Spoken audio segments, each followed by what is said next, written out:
Bonjour et bienvenue au Rendez-vous Biblio. Aujourd'hui, on reçoit France Lorrain, une autrice qui a écrit plusieurs livres pour enfants avant de se lancer dans l'écriture de romans d'époque qui mettent en scène le Québec du 20e siècle. Elle s'est méritée la loyauté de plusieurs dizaines de milliers de lecteurs avec ses séries à grand succès, dont La promesse d'Égélina, Au chant des marées, À l'ombre de la mine et Marie-Camille. France, merci d'être avec nous. Ça me fait plaisir. Merci de m'avoir invitée. Bien sûr. J'ai lu quelque part que vous écrivez depuis toujours. Oui. Donc, est-ce qu'on peut comprendre que vous avez réalisé votre rêve de jeunesse? Ben, en fait, oui. Je pense que oui, même si moi, j'ai quand même un bac en enseignement, puis j'ai enseigné longtemps, mais j'ai jamais arrêté d'écrire. Puis c'est sûr que c'est comme une passion. C'est pas un travail pour moi. Maintenant, je suis à la retraite de l'enseignement, mais ça reste une passion. Donc, oui, un rêve de jeunesse. Donc, quand est-ce que vous avez commencé à écrire? J'ai commencé à écrire, j'étais toute jeune, en fait. On a habité en Afrique avec ma famille pendant 4 ans, en Côte d'Ivoire. Puis, en Côte d'Ivoire, à ce moment-là, il n'y avait pas beaucoup de choses à faire. On allait à l'école le matin. Puis l'après-midi, il y avait une toute petite bibliothèque. Et c'est là que j'ai commencé à découvrir les livres, découvrir la littérature française au départ, parce que c'était beaucoup de la littérature française. Puis j'ai commencé à écrire. C'est vraiment là. Ensuite, jeune fille, j'écrivais mon journal.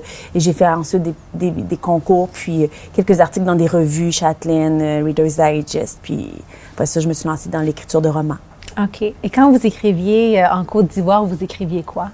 Ah, des petits livres, des petites histoires. Oui, j'ai des fois, je retrouve, parce que je garde beaucoup de choses, là, de quand mes enfants étaient jeunes ou quand moi j'étais jeune, puis j'ai retrouvé un petit livre, là, que j'avais écrit comme j'avais 10-12 ans, là. Une fille comme les autres. C'était moi. Oui. Et quand est-ce que vous avez réalisé que c'était pas juste un désir ou une passion, mais un talent aussi? Bien, en fait, je pense que c'est vraiment avec les romans d'époque que je me suis aperçue que j'étais capable de toucher les gens avec mes histoires. Que moi, je dis tout le temps, quand j'écris ces histoires-là, j'aime ça raconter une histoire. Donc, j'y vais spontanément, je fais pas de plan. Donc, les gens me disent souvent qu'ils ont l'impression d'être avec mes personnages. C'est beaucoup avec les romans d'époque que je me suis aperçue à quel point les gens aimaient comment j'écrivais, puis que ça plaisait, cette façon d'écrire-là que j'avais. Avant de vous lancer dans l'écriture de romans d'époque, vous écriviez aussi des livres pour enfants. Oui. Et vous avez été enseignante au primaire. Oui. Donc, parlez-nous un peu de ce cheminement. En fait, comme j'écrivais tout le temps, à un moment donné, j'enseignais à temps plein. Bon, j'ai 2 enfants, donc j'avais 2 jeunes enfants. Puis j'avais commencé ma maîtrise en enseignement aussi. Puis je dis souvent, je fais tout rapidement. J'écris rapidement, vraiment très rapidement. Je corrige rapidement. Mes travaux d'université, c'était rapide. Tu sais, j'ai vraiment comme une facilité. Je parle vite, je parle beaucoup. Mon cerveau va vite.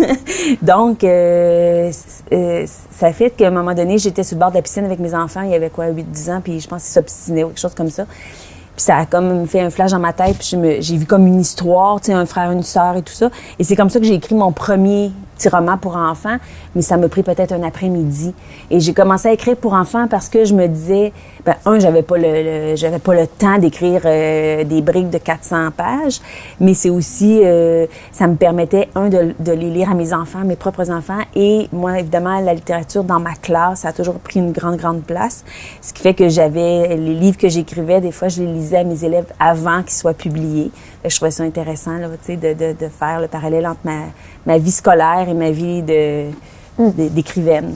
Puis j'imagine qu'ils ont bien été reçus. Oui. Mais j'ai jamais écrit de romans, des très gros romans là pour enfants. C'est comme des premiers romans, des premiers romans avec des petites illustrations et tout ça.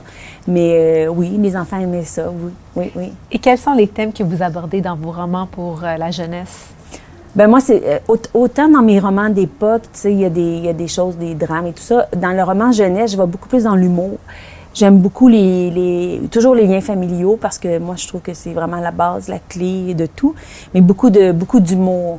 Dans mes premiers, c'est mon frère Théo, ma sœur Flavie, mais c'est un parallèle entre un frère et une sœur qui s'aiment beaucoup, mais, puis là, il y a tous les mais qui entrent. Pourquoi j'aime ma sœur, me tape un peu sur les nerfs de temps en temps, même si on les aime, là. Donc, c'est beaucoup d'humour, beaucoup de liens entre les frères, les sœurs, les parents, dans mes romans jeunesse. Et quand est-ce que vous avez eu le désir de commencer à écrire autre chose pour des adultes? Bien, ça, là, c'est un peu particulier, en fait. C'est que ma première histoire, la promesse des Gélina, nous, on avait un chalet dans la région de La Belle, la Minerve, en fait. Puis c'est un regroupement de chalets. Et à cette époque-là, il y avait une famille qui habitait dans la région. C'était des frères et des sœurs qui étaient âgés et qui avaient vraiment fait la promesse à leur mère de jamais se marier, de jamais avoir d'enfants. Elle leur avait demandé ça, elle, de promettre ça sur son lit de mort. Puis, comme on était dans le regroupement de chalets, puis que c'est un petit village, tout le monde savait que ces personnes-là avaient fait cette promesse-là. Et nous, on allait les visiter avec mon père, on allait acheter de la crème, des œufs. À cette époque-là, il était quand même déjà assez âgé. Puis, les gens qui avaient des chalets près d'une autre, me disaient « Ah, toi, t'écris, là, tu devrais écrire ça, là, cette histoire-là. » Puis je le disais tout le temps « Oui, je veux. » Là, ça a commencé à trotter dans ma tête, mais je me disais « Oui, mais j'enseigne à temps plein, j'ai 2 enfants, je fais une maîtrise, bon. » Puis j'écrivais des petits romans, fait, je me disais « Je manque de temps. » À un moment donné, je me suis dit « Là, je m'y mets. » Donc, mes enfants étaient un petit peu plus vieux, puis j'ai commencé à écrire comme l'été, là, les heures que j'avais l'été, le temps que je pouvais l'été. Et c'est comme ça que j'ai écrit La promesse des Gélina, le premier tome, qui a été très bien reçu, qui a fait que ça a comme démarré ma carrière d'auteur de romans d'époque avec celui-là. Savez-vous pourquoi ils ont fait cette promesse-là à leur mère? Tu sais, c'était délicat de poser les questions, oui. Même si tout le monde le savait dans le village. Moi, dans mon histoire, est-ce que c'est ce que j'ai vraiment entendu? Est-ce que c'est ce que moi est-ce que c'est un mélange de trucs? C'était un peu parce que elle s'était retrouvée seule, puis pour pas que ses enfants vivent un peu la peine qu'elle avait vécue, la souffrance qu'elle avait vécue. En s'étant mariée, avoir eu oui, c'est ça, que le mari était parti, elle a décidé de demander de faire cette promesse. En tout cas, moi, c'est ce que j'ai fait dans mon roman. De mémoire, c'est un peu cette histoire-là, quelque chose qui est arrivé comme ça, avec une maman qui est restée toute seule parce que son mari a quitté, puis elle s'est retrouvée avec des enfants. Bon, je veux pas m'avancer trop parce que ça fait longtemps que je peux aller dans le village, puis il faudrait que je retourne poser des questions. Ils sont tous décédés, évidemment. Ouais. Donc, parlons-en de La promesse des Gélina, parce que c'est la série qui vous a introduit comme romancière au Québec. Et chaque tome s'est vendu à plus de 75 000 exemplaires. Donc, ça vous fait quoi de savoir que vos romans ont connu tant de succès? En fait, je pense que c'est l'ensemble, peut-être 125 en tout, là. Je sais pas tellement les chiffres, je suis pas tellement ça, mais honnêtement, c'est sûr que quand le premier tome est sorti, moi, j'ai écrit ça, puis je l'ai lancé dans l'univers parce que je me disais, tant mieux, c'est fait, puis, si j'en vends 1000, ça va être super. Puis là, mes enfants étaient adolescents à ce moment-là, puis ils me disaient, « Ah non, maman, tu vas en vendre. » Puis, on faisait des gageurs, tout ça. Finalement, c'est mon fils qui avait dit le plus, mais c'est vrai qu'au début, je crois qu'on est rendu à la 12e ou la 13e impression, là, qui s'est retournée sur les presses. C'est un peu un tourbillon, tu sais, ça m'a permis de prendre une année de congé l'année suivante pour écrire les autres tomes, parce que moi, comme j'avais 4 personnages principaux, je voulais faire 4 tomes, mais c'est sûr que ça a fait un peu changer ma vie, là, tu sais, ça a changé un peu ma vie dans le sens qu'à ce moment-là, j'ai pris aussi ma pré-retraite parce que ça me permettait de la prendre à 50 ans, donc je pouvais, tu sais, est-ce que je l'aurais pris si tôt? Peut-être pas, mais... oui, je peux dire que ça a été vraiment très, très bien reçu. Là. Je peux pas me plaindre. Le premier tome est paru en avril 2015 et l'histoire se situe dans les Hautes-Laurentides en 1922. Oui. Pourquoi avez-vous choisi les Hautes-Laurentides comme... en fait, je l'ai faite vraiment j'ai fait vraiment le village où il était situé dans l'histoire. Vous avez été fidèle à l'histoire. J'ai juste pas pris le nom du village parce que je voulais pas que... Comme moi, j'ai pris une idée de la promesse, puis tout le reste est inventé. Je voulais surtout pas avoir de gens qui pouvaient me dire mais c'est pas vrai que la femme du commerçant était comme ça ou que le garagiste était comme ça. C'était tout inventé. Je voulais pas créer de malaise. Mais c'est un coin que je connais beaucoup parce qu'on y allait tout le temps quand j'étais jeune. La Belle, Saint-Jovite, c'est vraiment des endroits que j'ai visités beaucoup.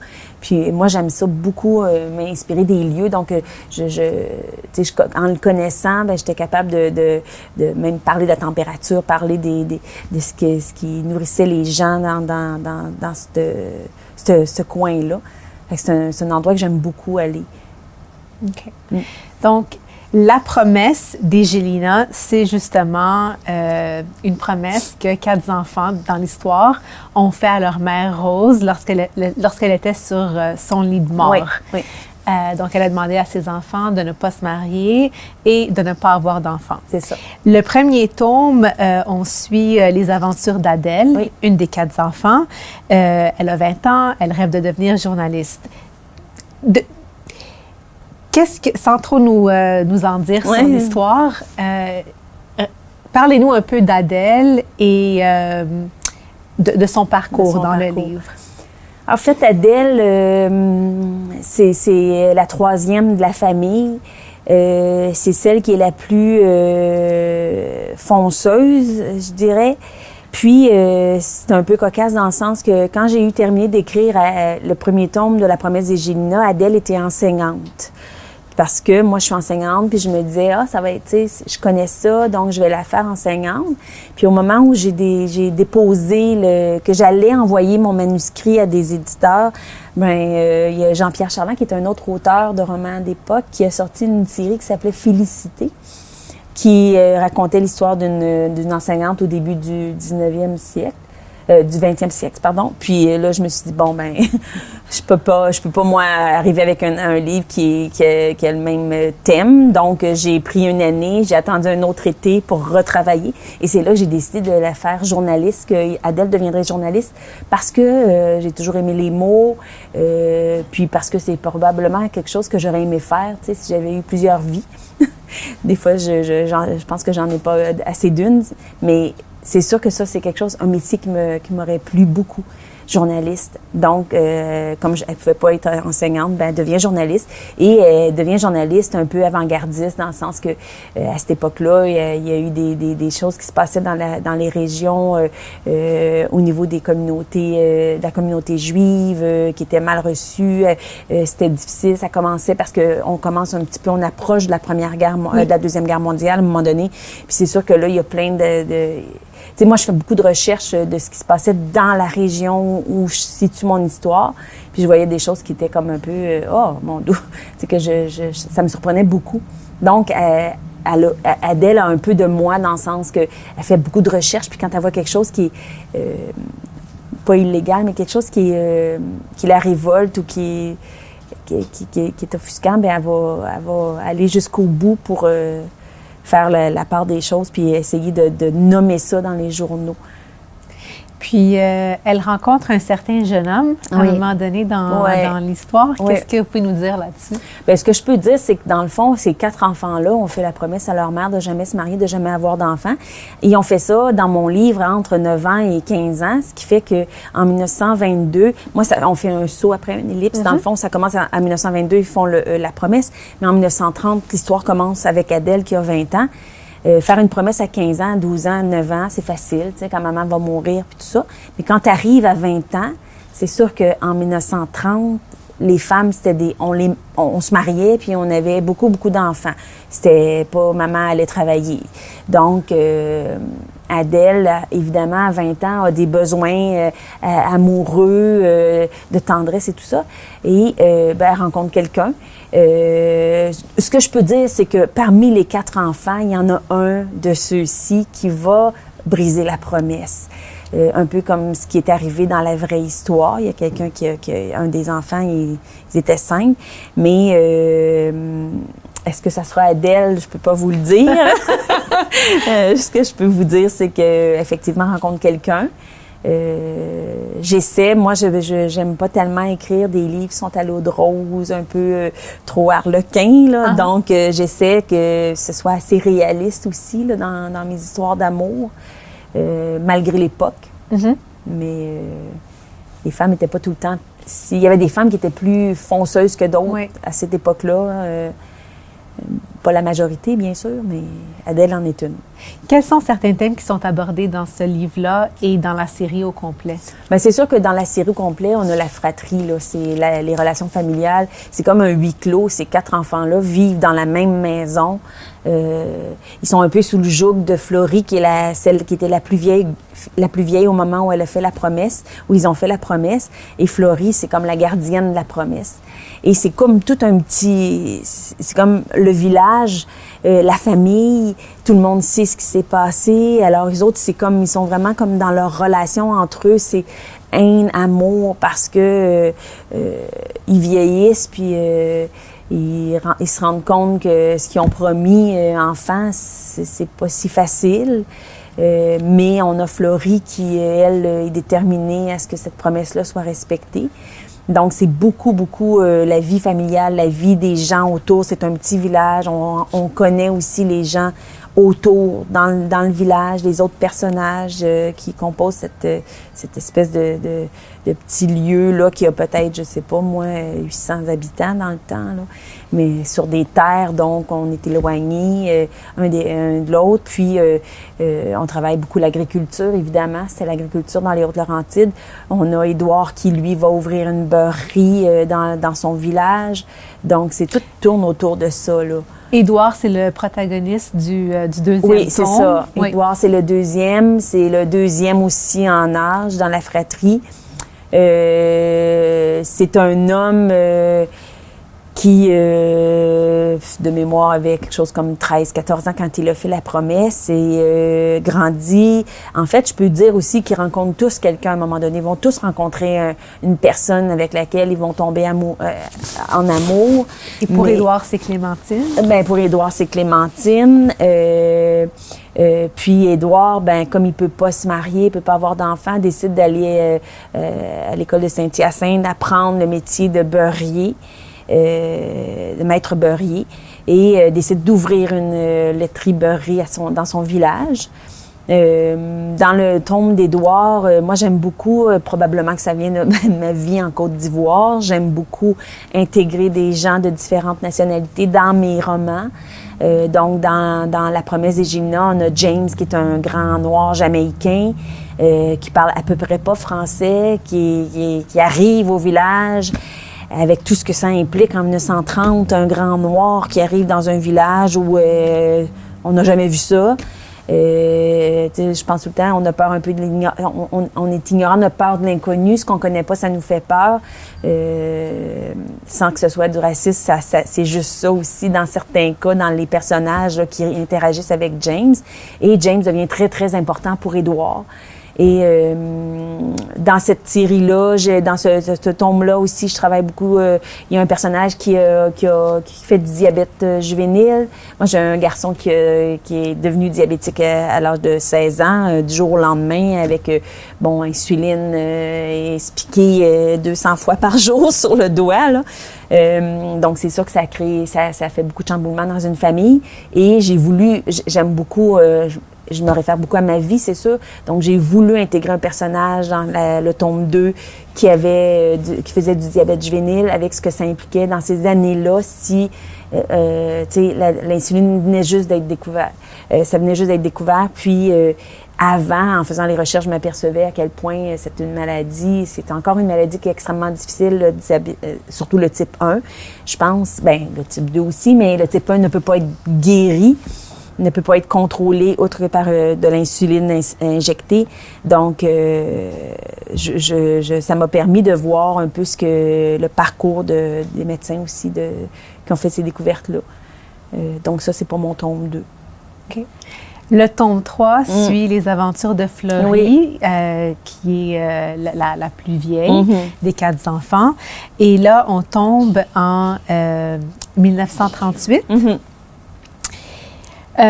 Et puis, la famille Gélina décide de faire preuve de charité chrétienne, vous dites, en offrant d'héberger la famille Marquis qui a perdu sa maison à cause d'un feu. Qu'est-ce qui se passe un peu dans ce moment-là? Florie, c'est mon personnage. Je dis souvent, dans toutes les séries que j'ai écrites, je suis rendue à mon 14 ou 15e roman. C'est mon personnage préféré. Les gens, au début, quand il la rencontrait quand il lisait le tome 1 et 2, plusieurs lecteurs, lectrices m'écrivaient sur ma page Facebook de la faire soigner dans son tome, qu'elle était folle, tu sais. Puis là, je disais, vous allez voir que, tu sais, il y a une raison derrière de tout ça. Et puis finalement, Florie, on découvre qu'elle a vraiment un grand cœur. C'est elle qui était la plus vieille quand elle a fait la promesse. Donc, c'est sûr qu'elle a vu sa mère souffrir le plus longtemps. Et pour elle, il n'est pas question que ses plus jeunes frères et sœurs se marient. Ce qui fait que dès qu'il y a l'ombre d'une petite relation autour, la dragonne sort. Et Louisette Marquis, c'est sa grande amie qui est je ris parce que leur relation est assez particulière parce qu'ils se détestaient, puis les deux, puis finalement, ils viennent à devenir amis. Mais c'est ça, ils vont héberger Louisette dans la maison pour le plus grand malheur des autres, parce que Louisette et Florie ensemble, c'est 2 commères, donc c'est pas facile. Mais ça, c'est Florie qui a le cœur sur la main puis qui est prête à tout donner. C'est celle qui aurait eu probablement l'âme maternelle, la fibre maternelle la plus développée, parce que c'est une femme qui aime prendre soin des autres. Elle prend soin beaucoup de Laurent, qui est son plus jeune frère, le plus jeune. C'est une femme qui aurait dû avoir plusieurs enfants, mais qui ne pouvait pas en avoir. Donc, elle aussi, elle va rencontrer quelqu'un, par contre, dans sa vie, mais bon, c'est pas si c'est elle qui va briser la promesse, mais... Oui. Donc, vous avez mentionné Laurent. C'est le bébé. Parlons-en, c'est le bébé, oui, en effet. Et là, on est dans le 4e tome, en septembre 1939, début de la Deuxième Guerre mondiale. Et Laurent se réfugie dans l'alcool. C'est ça, pour fuir un peu ce qui se passe? Bien, pas vraiment pour fuir ce qui se passe. Laurent, sans en dévoiler trop, c'est quelqu'un qui vit une situation qui est particulière à cette époque-là au niveau de sa vie personnelle. Donc, c'est un jeune homme qui avait 9 ans, qui est pas bien en société, qui préfère être avec ses animaux. Lui est vraiment agriculteur. C'est lui qui s'occupe des animaux de la ferme. Il leur a donné un nom à son cochon, à sa truie et tout ça. Donc, puis Laurent, en cachette, c'est ça, essaye de noyer une certaine peine, une certaine douleur, des questionnements qu'il a. Donc, c'est sûr que c'est en cachette de ses frères et sœurs, là, parce que ça non plus, c'est pas quelque chose qui est admissible pour Florie. Florie, il faut être parfait, il faut aller à l'église le dimanche. Donc, Florent, il vit, c'est ça, des tourments qui sont durs à supporter. OK. Ouais. Est-ce que vous pouvez nous donner 1 ou 2 exemples? Bien, je ne veux pas trop en dire, mais c'est sûr que pour tous les enfants, dans toute cette histoire-là, il y a le fait que le père est disparu, puis on ne sait pas il est où, mais Laurent, lui, a peu de souvenirs de son père parce qu'il avait 9 ans, mais c'est celui aussi qui a peu de souvenirs de la détresse de sa mère, ce qui fait que lui aimerait retrouver ce père-là pour savoir un peu, les raisons de son abandon. Est-ce qu'il est mort? Est-ce qu'il vit? Est-ce qu'ils ont des grands-parents? Donc, lui, il est beaucoup en recherche d'identité. Donc, ça, c'est un des tourments qu'il a. Et dans la fratrie, ils ne s'entendent pas nécessairement aussi sur la recherche de leur père, là. C'est pas super facile pour les autres. Votre premier tome a été publié en avril 2015, le 4e en août 2016. Donc, en 1 an, vous avez écrit la série au complet. Vous avez dit tantôt que vous écrivez vite, mais ça, c'est extrêmement vite parce que même si on regarde l'épaisseur du roman, c'est quand même quelque chose. Comment... Est-ce que vous saviez d'abord au début que vous alliez écrire 4 livres? Oui, je savais. Moi, j'écris j'écris des romans d'époque. Souvent, c'est des romans à tomes avec une série. J'ai plusieurs séries qui ont juste 2 tomes. Je veux pas écrire une série pour étirer là. Donc, je vais juste y aller avec quelques tomes souvent. Je pense qu'il faut qu'on ait de quoi dire encore, là, sinon c'est pas intéressant. Mais La promesse des Gémenas, j'avais 4 personnages dans ma tête, ça faisait 4 tomes, c'était parfait. J'écris vite, oui. En fait, c'est que c'est sûr que le tome 1 avait été écrit à l'avance, je l'ai envoyé. Au moment où on envoie ça chez des éditeurs, au départ, c'est sûr que quand on veut écrire une série, moi, je finis d'écrire un roman, je l'envoie. Quand il est publié, j'ai des lectrices qui vont m'écrire sur ma page 2-3 jours après, il sort quand le prochain? Et puis là, je leur dis, il s'en vient, mais, tu sais, puis j'écris rapidement quand même. Mais quand j'envoie mon premier tome, quand j'envoie mon premier jet à mon éditrice, moi, pendant ce temps-là, pendant qu'elle lit mon premier jet, moi, je commence le 2e tome tout le temps. Puis après ça, je coupe quand elle me revient avec des corrections, je mets ça de côté, je suis capable de compartimenter, là, je reprends le premier tome. Donc, ça fait un tome par 6 mois à peu près pour ceux-là, ce qui est quand même mieux que mes derniers. Mes derniers, ça a été 3 en 1 an. Ouais. Mais ceux-là, ça se faisait assez bien. Je savais où je m'en allais. OK. Et lorsque vous avez terminé votre 4e tome, est-ce que vous avez déjà l'inspiration pour la prochaine série, Au Chant des Marées? Oui, j'ai eu de l'inspiration pour encore plusieurs vies. C'est ça que je disais, là. J'ai beaucoup d'idées, moi. C'est pas ça mon problème. Ça va être le temps, à un moment donné. En fait, Au Chant des Marées, j'avais 2 choix de séries dans ma tête. J'avais envie soit de m'en aller dans le Bas-Saint-Laurent ou de m'en aller en Abitibi. Moi, j'aime beaucoup me promener dans les régions pour faire des romans. Et j'ai décidé de m'en aller dans le Bas-Saint-Laurent, sur l'île verte, parce que j'avais envie de changer d'époque. Parce que je venais de finir la Deuxième Guerre mondiale, puis j'avais envie de changer de région. Donc, je voulais aller dans quelque chose que je connaissais. Puis j'ai décidé d'aller au Chant des Marées sur l'île verte, qui est une île au milieu du fleuve Saint-Laurent, un peu dans le coin de Rivière-du-Loup à peu près. Donc, j'ai décidé d'installer ma prochaine série sur l'île verte. Dans les années 80 Dans les années 80, au lieu de 30. Oui. Ouais. Et l'histoire suit Marjolaine et Philippe, un couple qui hérite d'une maison sur l'île verte. Oui. Qu'est-ce qui se passe dans cette histoire-là? Les grandes lignes. Bon. Alors, Marjolaine et Philippe héritent une maison. Ils arrivent sur l'île avec toute leur naïveté, surtout Marjolaine, qui est une fille de la ville. Pourquoi vous dites naïveté?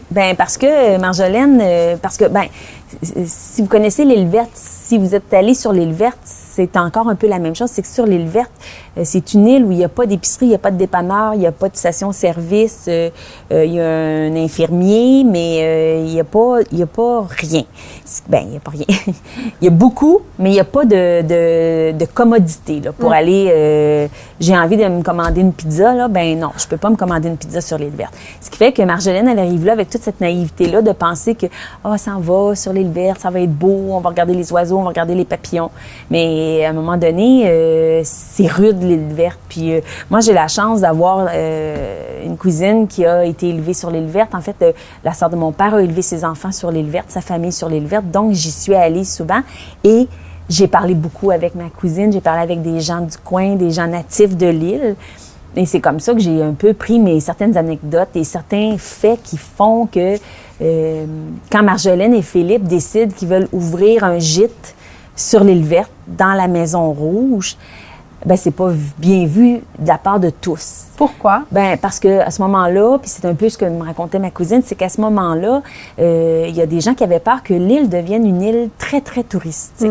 Puis qui dit beaucoup de touristes, on sait ce que ça peut faire. On l'a vu un peu pendant la pandémie en Gaspésie, c'est des déchets qui vont traîner, du bruit, de la musique, alors que c'est une île où les gens, c'est vraiment un havre de bonheur. Là. Je veux dire, on va là, puis on se sent coupé du monde. Mais il y avait aussi des gens qui avaient envie d'avoir de la visite, d'avoir du tourisme sur l'île, parce que, veux pas, à un moment donné, les petits restaurants qui se sont ouverts, peu, mais quelques-uns.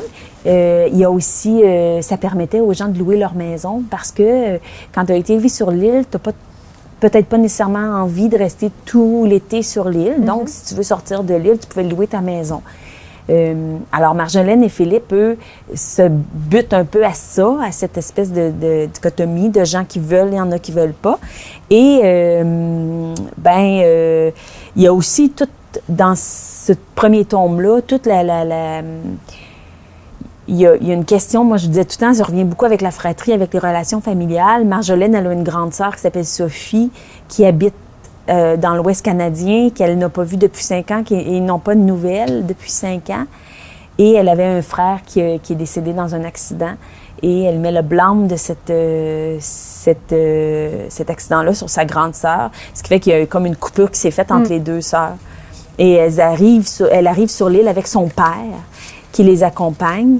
Et elle, dans sa tête, elle se dit qu'elle vient de mettre encore plus de distance entre sa sœur et elle, que c'est parfait comme ça. Alors, il y a toute cette histoire-là qui se fait dans le premier tome, et on rencontre 2 autres femmes qui sont très importantes dans l'histoire de Marjolaine et de Philippe. Et qu'est-ce qui se passe un peu dans le deuxième tome? En fait, on continue à suivre les personnages. Hein. C'est un peu sur une île, il y a beaucoup de personnages, mais Sophie, évidemment, Marjolaine ne veut plus voir, mais Sophie va arriver sur l'île. Avec toutes ces... Sophie, c'est une espèce de femme fatale qui aime beaucoup la chasse à l'homme. Donc, qui aime beaucoup aller vers les hommes et être en 1980. Elle n'a pas peur de rien. Puis, il va avoir évidemment une clarification et un dénouement par rapport à la mort de leur frère Stéphane. Qu'est-ce qui s'est passé? Pourquoi? Qu'est-ce qui est vraiment arrivé ce soir-là? Puis ça, c'est un peu dans le deuxième tome. On découvre aussi Marie-Laure, qui est une jeune maman dans l'histoire, qui a des enfants, dont son plus jeune, Jules, qui est atteint d'autisme. Et à cette époque-là, en 1980, c'était une condition qu'on reprochait aux femmes. Encore avec mes recherches, c'était la faute de la mère parce qu'elle n'avait pas donné assez d'affection. On était encore en 1980, puis on pensait encore ça. On se rend compte qu'on n'a pas tellement évolué. Là. Je me dis, ça fait 40 ans, 42 ans, OK, mais ça fait pas si longtemps que ça, là, donc, on a ça. On a aussi Roselyne, qui est une native de l'île, qui adore Marjolaine, parce que Marjolaine, elle s'habille. En 1980, c'était les épaulettes, le spray net, puis c'est les paillettes, là. Fait que, avec ses talons hauts, quand elle arrive sur l'île verte, là, c'est pas tout à fait la même réalité. Mais Roselyne aime beaucoup ça, tu sais, c'est une fille de la terre, mais qui a peut-être pas la même distinction que Marjolaine, mais qui a un cœur gros comme ça, puis qui devient une très, très bonne amie pour Marjolaine. Puis il y a tout ici dans ces 2 tomes-là, un peu, Marjolaine ne veut pas d'enfants. Donc, elle refuse d'avoir des enfants. C'est un choix. Le couple décide qu'ils ne veulent pas d'enfants. Alors, il y a toute cette partie-là aussi dans les 2 tomes. OK. Ouais. Est-ce que les habitants de l'île verte vous envoient des messages, vous parlent des fois pour... J'y vais à chaque année. C'est drôle parce que ma cousine qui a une maison sur l'île, puis l'autre maison, c'est la maison de mon cousin, qui est la maison, je sais pas si on... Ah oui, c'est la maison rouge, c'est le Champ du Coq, qui est la maison de mon cousin. C'est mon mari qui fait les pages couverture de mes pages. C'est pour ça que des fois, on a des... C'est clair ce que je veux, tu sais, des fois, je veux la maison rouge. Ma cousine, elle a eu du monde qui sont allés cogner, tu sais, pour dire, nous autres, on a lu Le Chant des Marées. Puis là, ma cousine est vraiment très, très sympathique, donc elle leur a fait tout visiter la maison, tu sais. Puis son chum Marco, il travaille sur le bateau. Fait que des fois, quand les gens en parlent, il leur rend vie. Mais je dirais que ça a été vraiment bien reçu par les natifs de l'île. Je sais pas, j'ai pas, tu sais, c'est tout petit, hein. Je connais plus tant de gens, là, mais je pense que les gens qui sont nés là, puis moi, c'est ça qui était important, que les gens qui soient nés là, tu sais, parce que c'est tout inventé. Fait que c'est sûr que c'est pas personne de l'île, c'est pas... beaucoup de choses viennent des anecdotes que ma cousine m'a racontées. Puis je lui demandais tout le temps avant, est-ce que c'est correct si j'en parle? Est-ce que c'est correct si j'en parle? Si elle m'avait dit non, j'aurais pas parlé de ça. Oui. Ouais. Votre prochaine série, s'intitule « À l'ombre de la mine ». Oui. Il y a 2 tomes. Oui. Le premier parle de Jeanne et de Christophe, qui habitent en Abitibi. Oui. Donc, un petit peu intéressant, lorsque ma famille a émigré au Québec, on s'est installé à Rouyn-Noranda. Donc, je connais quand même bien la région de l'Abitibi. Ah, Oui. Et c'est quand même, c'est intéressant de voir que justement, c'est l'histoire suit les aventures de 2 frères ukrainiens, oui. C'est ça, qu'ils ont émigré là-bas. Pourquoi avez-vous choisi, 1, de parler de l'Abitibi et 2, d'inclure des personnages immigrants pour cette en fait, série-là? comme je disais, c'est quelque chose qui est vraiment important pour moi. Puis quand je commence à faire une série de romans, moi, je choisis d'abord ma région. Là, j'en ai fait, je sais pas, peut-être 7 régions différentes. Puis après ça, je vais chercher ce qui se passait dans cette région-là. C'est quoi la culture? C'est quoi qu'il y avait comme pour nourrir les gens? De quoi vivaient les gens? Et mon mari vient d'Abitibi, vient de Val-d'Or, et lui m'avait parlé du camp de Spirit Lake, qui est un camp de détention qui était près d'Amos. C'est un camp qui était là à la Première Guerre mondiale. En fait, c'est qu'il y en avait plus d'une trentaine à travers le Canada. Puis ça, j'ai découvert ça en parlant avec Alain, mon mari, mais en faisant des recherches après ça. Les gens qui avaient un nom à consonance slave, alors polonais, russe, ukrainien, à la Première Guerre mondiale, les autorités canadiennes allaient les enfermer dans des camps d'internement comme ça, dont un était en Abitibi. Et des fois, c'était la famille au complet qui était envoyée dans ce camp-là. Ce qui fait que j'ai eu envie, moi, de faire une famille ukrainienne parce que beaucoup de ces hommes-là qui ont été envoyés au camp de Spirit Lake se sont établis dans la région après la fin de la guerre.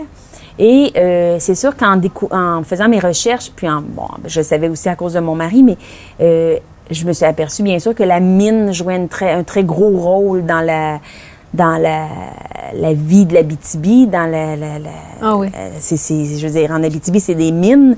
Donc, j'ai fait 2 frères ukrainiens qui s'en vont, en fait, en Abitibi.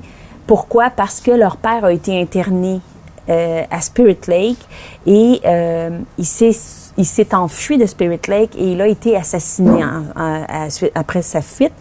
Et c'est vraiment basé sur la vraie fuite d'un homme qui habitait, qui avait été interné, incarcéré à Spirit Lake.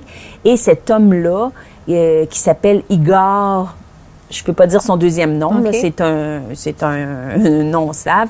Ce jeune-là s'est sauvé du camp Spirit Lake et a été assassiné. Et moi, j'ai pris son histoire, puis c'est devenu le père de mes personnages.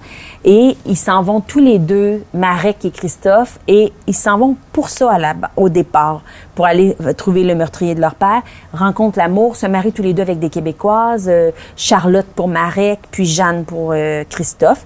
Ils habitent au village de Bourlamac, qui est un village qui a été créé par la mine Lamac, qui les emploie. Et ça tourne autour de ça, cette histoire-là. C'est beaucoup les 2 frères qui vivent côte à côte dans le village et l'histoire de la mine, les syndicats dans les mines, parce que Christophe est assez impliqué dans ça, et tout en faisant leurs recherches pour trouver le meurtrier de leur père. Et le 2e tome suit la 2e génération, donc leurs enfants, Clara et Yuri. Oui, c'est ça. Qu'est-ce que vous pouvez nous dire sur ces 2 jeunes-là? En fait, Clara et Yuri, ça se passe en 1955, là, de mémoire. Là. Des fois, j'en ai écrit beaucoup en peu de temps, fait que des fois, les dates... c'est la première fois que je faisais cette espèce de saut dans le temps. Puis je dirais que c'est peut-être le livre que j'ai trouvé le plus difficile à écrire. J'ai eu plus de misère à écrire Clara et Yuri. Je sais pas pourquoi. Généralement, moi, quand j'écris, j'ai pas de plan, puis je pars, puis j'écris comme ça. Puis ça se passe peut-être parce que c'est des années moi, j'aime beaucoup, avant d'écrire des romans d'époque, je lisais beaucoup de romans de 1920-1940. C'est vraiment une époque que j'aimais beaucoup. Maintenant, j'en lis plus. Mais 55, c'est pas une époque qui me fascinait vraiment. Donc, en faisant cette histoire-là, je me suis aperçue quand même que il y avait beaucoup de choses qui qui arrivait à cette époque-là, hein, la télévision, les voitures. C'était comme l'essor des inventions. Donc, il y a beaucoup de ça dans ça. Et Clara et Yuri, c'est des cousins. Mais comme un des deux est adopté, ça peut aussi être des amoureux. Tu sais, on peut... Les autres se savent cousins, mais ils savent aussi qu'il y en a un des deux qui est pas vraiment de sang. Donc, il y a un des deux qui va peut-être avoir envie de tomber amoureux de sa cousine ou son cousin. On joue au bowling dans cette série-là parce que c'était beaucoup ça dans ces époques-là. Puis, on va au ciné-parc. Donc, ça se passe encore en Abitibi, mais on fait un saut aussi à Montréal dans l'histoire de Clara et Yuri. Je vous repose la question, est-ce que les habitants ou les natifs de l'Abitibi communiquent avec vous pour parler Oui, c'est sûr que j'ai beaucoup de gens sur ma page Facebook qui vont m'écrire quand j'ai écrit, qui sont contents qu'on mette leur village en vedette dans des romans, tu sais. Puis comme c'est sûr que mes romans ont quand même assez un bon lectorat, ça fait découvrir des régions du Québec, puis ça me permet, moi, de me déplacer. Je suis allée faire une tournée en Abitibi à l'automne. Ça me permet de visiter. Pour ça, je disais tantôt, il y a beaucoup de noms de villages que je me promène, je fais « Hey, hein? » On a des noms de villages qui sont quand même intéressants au Québec, puis alors oui, il y a des gens qui vont m'écrire pour me dire qu'ils sont contents, ou quand je suis allée en Abitibi, qui vont me dire « Moi, mon père, maintenant, mon frère travaille dans les mines, mon père travaillait dans les mines. » Et c'est le fun, cet échange-là avec les gens qui me lisent. Là. Ouais. Suite à cette série, vous avez publié Marie-Camille, une série en 2 tomes aussi. Marie-Camille habite à Sainte-Cécile. Elle vient de Sainte-Cécile. Elle habite à Montréal. Elle voyage à Montréal pour entreprendre des études en infirmerie. Et c'est durant les années 80, je pense. Non, c'est ça, 1980? Non, 1950. Oui, 1950, c'est ça. C'est ça. Oui. Donc, parlez-nous un peu de cette époque-là. Et... Marie-Camille, là, on est rendu dans la région de Montréal. Marie-Camille, en fait, c'est un personnage qui est issu de La promesse des Gélina. Alors, qui revient 20 ans plus tard. C'est sûr que La promesse des Gélina, j'ai eu beaucoup de demandes pour avoir une suite et tout ça, mais moi, comme je disais, quand c'est fini, c'est fini, je veux pas m'étirer. Mais il y avait quand même Marie-Camille qui c'est un enfant dans l'histoire de La promesse des Gélina, puis ça me fatiguait. Je me disais, peut-être que je préfère revenir Marie-Camille. Puis, et donc, ça m'a permis de faire ça. Marie-Camille, elle arrive à Montréal dans les années 50. Elle fait ses études en sciences infirmières, garde-malade. Pour s'apercevoir qu'elle n'aime pas ça, être garde-malade. C'est 3 personnages principaux. Donc, il y a Alice, Marie-Camille et Gabriel. Gabriel, c'est un juif séfarade. Encore là, j'intègre cette nouvelle culture. Donc, c'est un juif d'Outremont qui vit dans une famille bien pratiquante. Donc, sa meilleure amie, c'est Marie-Camille, qui est une Québécoise qui vit tout seule à Montréal en appartement. Comment ils se rencontrent? En sortant de l'université, là, c'est comment on dit ça, un accident qui se passe entre les deux, puis bon, pour se faire pardonner, Gabriel invite Marie-Camille à prendre un café. Et ce sont vraiment des amis. Tu sais, tantôt, je disais, je vais pas faire trop à l'eau de rose, ça. Il n'y a pas rien... c'est platonique. Il n'y a pas rien en dessous. C'est des meilleurs amis. Mais Gabriel ne veut pas le dire à sa famille, évidemment, parce qu'être meilleur ami avec une femme et avec une Québécoise francophone en plus, ben là, c'est pas une bonne idée. Puis Gabriel, lui, finit ses études en médecine. Et quand Marie-Camille décide, à un moment donné, qu'elle aime pas ça de travailler avec le monde qui se plaint tout le temps dans les hôpitaux, elle décide d'aller faire des études en thanatologie, donc comme embaumeur. Oui.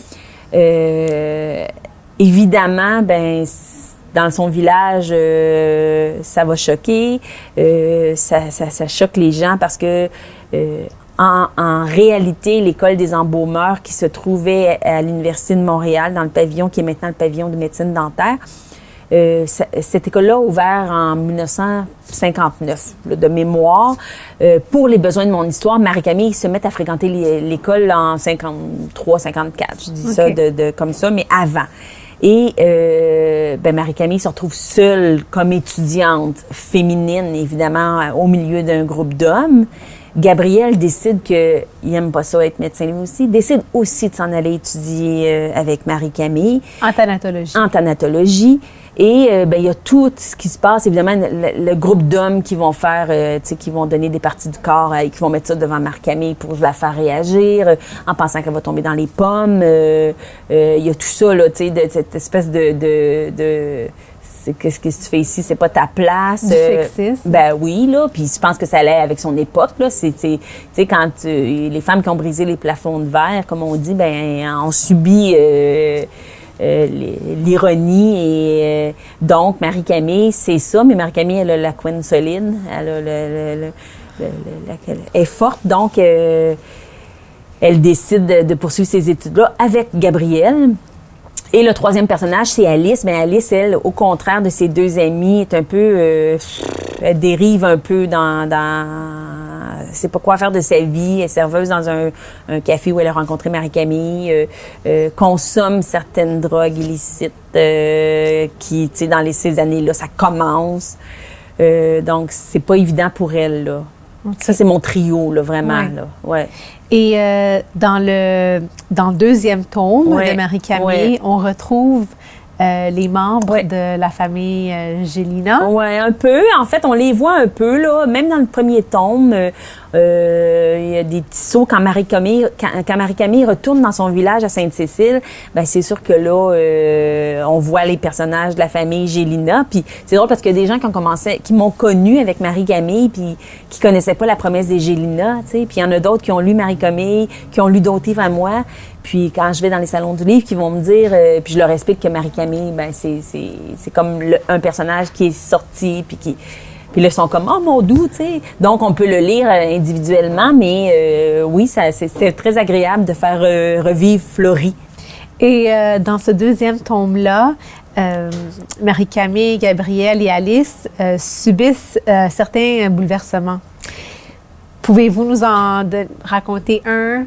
Bien, en fait, c'est sûr que Marie-Camille, elle a une histoire d'amour qui est pas traditionnelle. Elle n'a pas un métier traditionnel, mais elle n'a pas une histoire d'amour traditionnelle dans ce tome 2-là. C'est aussi quelque chose qui fait réagir beaucoup. Marie-Camille, elle a pas grand-chose qui fait pas réagir actuellement là, dans le tome 2. Gabriel et Marie-Camille, il y a un froid qui s'installe et ils vont essayer de reconstruire leur relation dans le tome 2. Puis Alice, elle, elle a un frère jumeau avec lequel elle n'a pas de lien. C'est une orpheline, elle n'a plus de parents.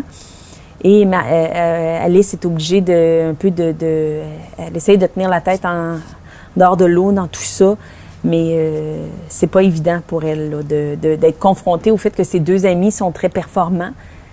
Puis Marie-Camille, ben c'est sûr que dans cette histoire-là, il y a beaucoup la place à son histoire d'amour non traditionnelle qui fait réagir. Là. Parlons maintenant de Lance à la joie. Oui.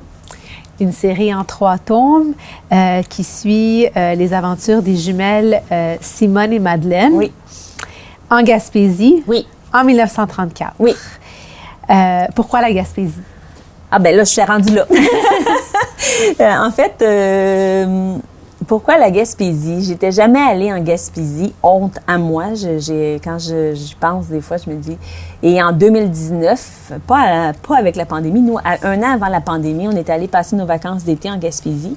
Et évidemment, la nature de la Gaspésie m'a inspirée et j'ai eu envie de placer ma prochaine histoire là.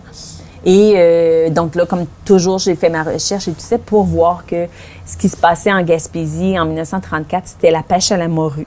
Donc, c'est vraiment l'histoire de Madeleine et Simone, qui sont des jumelles identiques. On commence le tome 1 avec un drame on apprend un drame qui s'est produit, qui a fait une scission entre les deux sœurs qui ne se parlent plus. Elles habitent dans un petit village. Je l'ai appelé l'Anse à la joie, mais on peut imaginer entre Percé, l'Anse à Beau-Fils, dans ce coin-là. Donc, c'est tout petit. Les sœurs ne se parlent plus. Leurs deux maris travaillent dans la même barge comme pêcheurs de morue.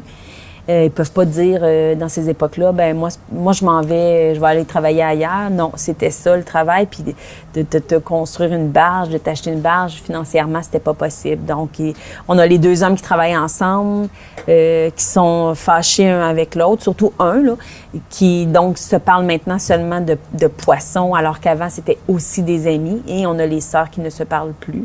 Et on a notre grand-mère Palmyre autour de ça, qui habite avec une des jumelles, qui est coincée dans cette histoire-là. Il y a les enfants de Simone aussi, qui sont...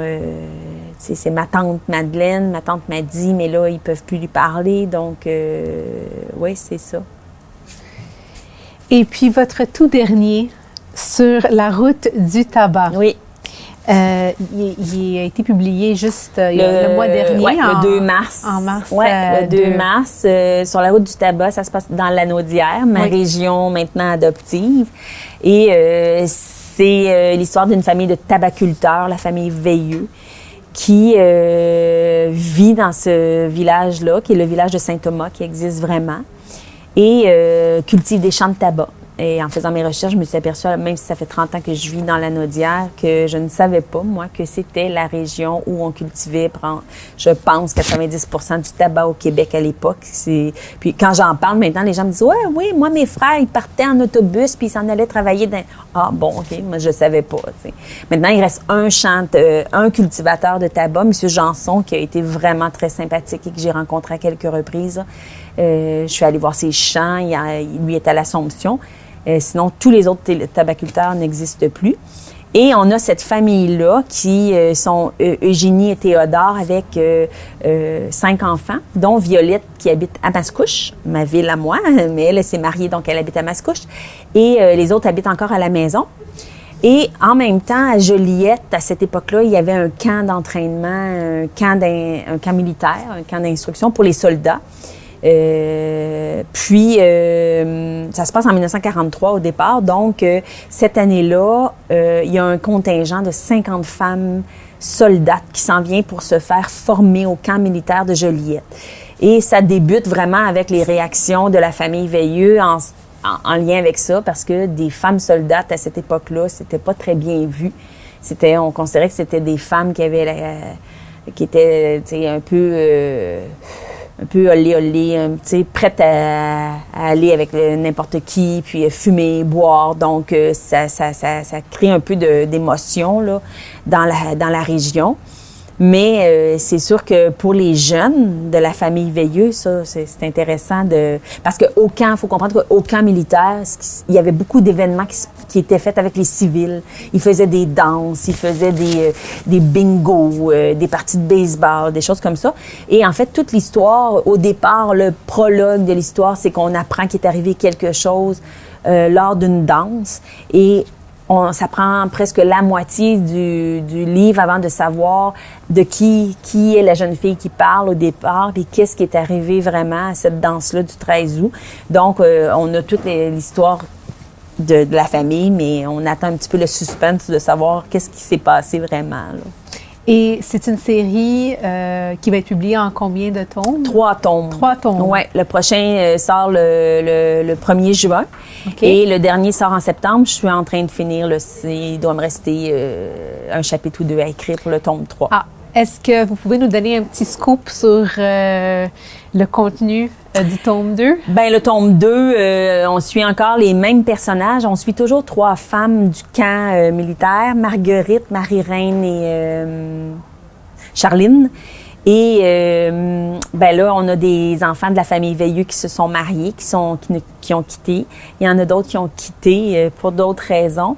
Il y a un gros conflit qui éclate dans la famille, qui fait que les terres sont un peu moins, un peu plus, comment je peux dire, pas laissées à l'abandon, mais il faut trouver des employés pour aider à la culture. Et on a le père Théodore qui devient un peu au niveau, il y a un peu de maladie mentale dans cette histoire-là, dans le sens que il devient dépressif, on ne sait pas trop, il commence à avoir des problèmes, donc il y a l'hospitalisation, il y a l'hôpital aussi dans ce tombe-là. Mais c'est pas tout noir, là. Il y a quand même de la joie. dans mes livres, c'est sûr que dans ces époques-là, je peux pas mettre ça. Tout le monde était beau, tout le monde était gentil. C'était pas ça. La vie était difficile, mais il y a toujours beaucoup d'humour. Tu sais, j'ai toujours un personnage ou deux qui aime avoir des traits d'humour, là, des mots d'humour. Donc, ça, c'est ma dernière série, en fait. Votre dernière série? Non, pour l'instant. Pour l'instant. Non, j'ai déjà. On va vous suivre de près. Ah oui. France, merci d'avoir été avec nous et merci aussi de nous faire découvrir le Québec à travers vos livres. Ça me fait plaisir. Merci. Merci d'avoir été avec nous. On se retrouve très prochainement pour un prochain épisode.